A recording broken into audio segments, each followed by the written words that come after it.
ভাইজান আমার দিকে তাকান, জমিনের মালিক কে? এ ভাইয়া, জানি না আজকের মাহফিল কার জন্য হিদায়াত হয়ে যাবে, মা কার জন্য এই মাহফিলটা জীবনের শেষ মাহফিল হয়ে যাবে।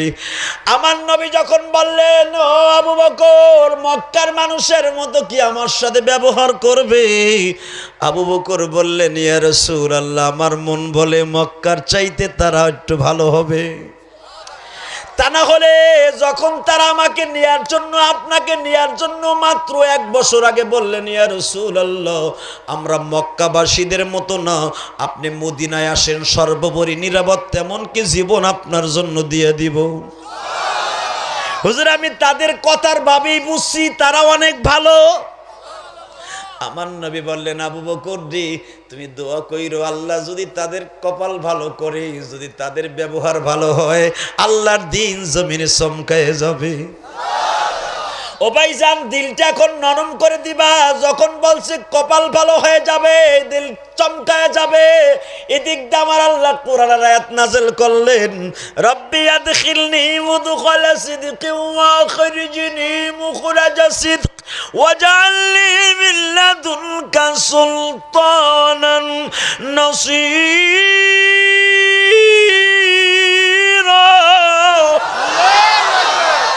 আল্লাহ নবীরে বুঝ দিয়ে দিলেন, সর্বোপরি নিরাপত্তা আমি আল্লাহ আপনাকে দেব, যান আপনি।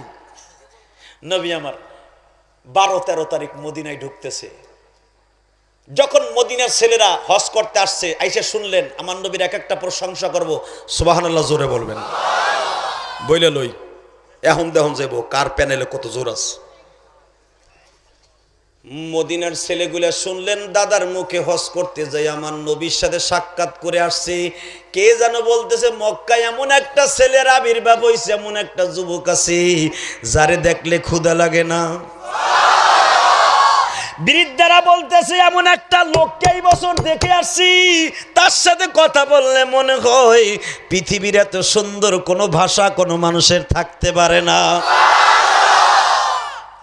আর এক বাহিনী বলতেছে, এমন একটা যুবকের সাথে আমরা দেখা করে আসছি, এমন একজন নবীর সাথে দেখা করে আসছি, জীবনে যদি কেউ তাকে ভুলেও একবার দেখে তার চেহারা কোনোদিন ভোলা যায় না। আর এক গ্রুপ দূরে এসে কইবে, ঠিক কথাই বলেছিলা, আমরা যখন তারে দেখা করতে গেলাম আরাফার মাটির থেকে এসে, আহা, মক্কার মানুষগুলা তার চেনে নাই, মক্কার মানুষগুলা তার সন্ত্রাসী বলে, হালাকে যখন তার সামনে আমরা গেলাম, আহারে কি দেখলাম রে।